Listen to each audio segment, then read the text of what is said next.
Welcome to the Filipino lesson for beginners.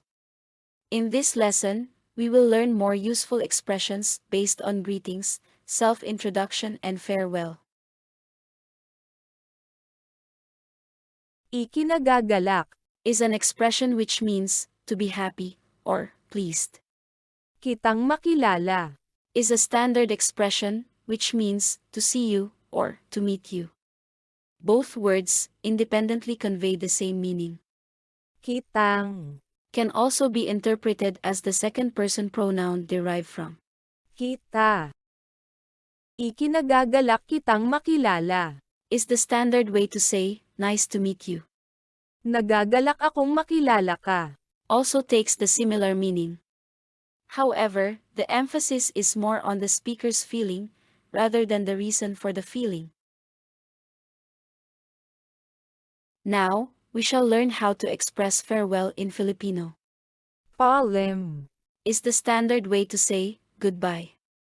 Hanggang sa muli. Is the standard way to say, until we meet again. As we have already learned, Kita. is also an expression, which means, to see, or to meet. Magkita. Is the formal expression of the same. Tayo. Is an expression, which means, we. Kita tayo muli. Is a standard way to part ways by saying, we shall meet later. We shall slowly move on to the conversations. This is an informal conversation between you and your Filipino friend. It was the first time both of you met each other personally and had a great time together. It was time for both of you to part ways, and you initiated it by saying, Ikinagagalak kitang makilala. nice to meet you. Your friend replied, Nagagalak akong makilala ka. I am glad to meet you. You bid farewell by saying, Paalam. Hanggang sa muli. goodbye. Until we meet again. Your friend responded, Kita tayo muli. we shall meet later. We shall have a look at the conversation one more time. Ikinagagalak kitang makilala. Nagagalak akong makilala ka. Paalam. Hanggang sa muli. Kita tayo muli. Under very extraordinary circumstances, it would be ideal to use formal expression. While Filipino language mostly encourages the standard expression under most circumstances to sound natural. This is a conversation between you and an elderly person. The elderly person offered some food and shelter on your way to the nearby village. You are about to leave and you conveyed to the elder, Ikinagagalak kong makilala kayo. nice to meet you. The elder replied with kindness, Magkita tayo muli. we shall meet later. We shall have a look at the conversation one more time.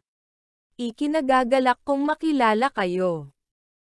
Magkita tayo muli. Now, we shall learn basic self-introduction, which begins with the exchange of names with each other. Anong? Is the combination of, Ano? which means, what, and, Ang? which is a definitive particle. Another reason for this style of expression is because, when the word ends with a vowel in a sentence, it is accompanied by the Ong? sound, especially when the word is not at the end of the sentence. Pangalan mo. Refers to your name, Pangalan. means name, and Mo. is the second person pronoun indicating possession. Anong pangalan mo? Is the standard way to ask, what is your name? Ano po ang pangalan mo? Is a more formal way to ask someone's name. Pangalan ko. Refers to my name. Where Ko. is the first person pronoun indicating possession. Ay. Is the connecting word between subject and the sentence, which means is. Ang pangalan ko ay. Is the standard way to express one's name. Ang pangalan ko po ay. is the formal way to express the same. We shall look at another example conversation. This involves two Filipino nationals, Grace and Lapu-Lapu, who introduce each other on their first meeting. Lapu-Lapu starts the conversation by asking, Anong pangalan mo? "What is your name?" She replied, Ang pangalan ko ay Grace. Ikaw. "My name is Grace." "And you?" He replied, Ang pangalan ko ay Lapu-Lapu. "My name is Lapu-Lapu." We shall have a look at the conversation one more time. Anong pangalan mo? Ang pangalan ko ay Grace. Ikaw. Ang pangalan ko ay Lapu-Lapu. We shall conclude this lesson with another conversation.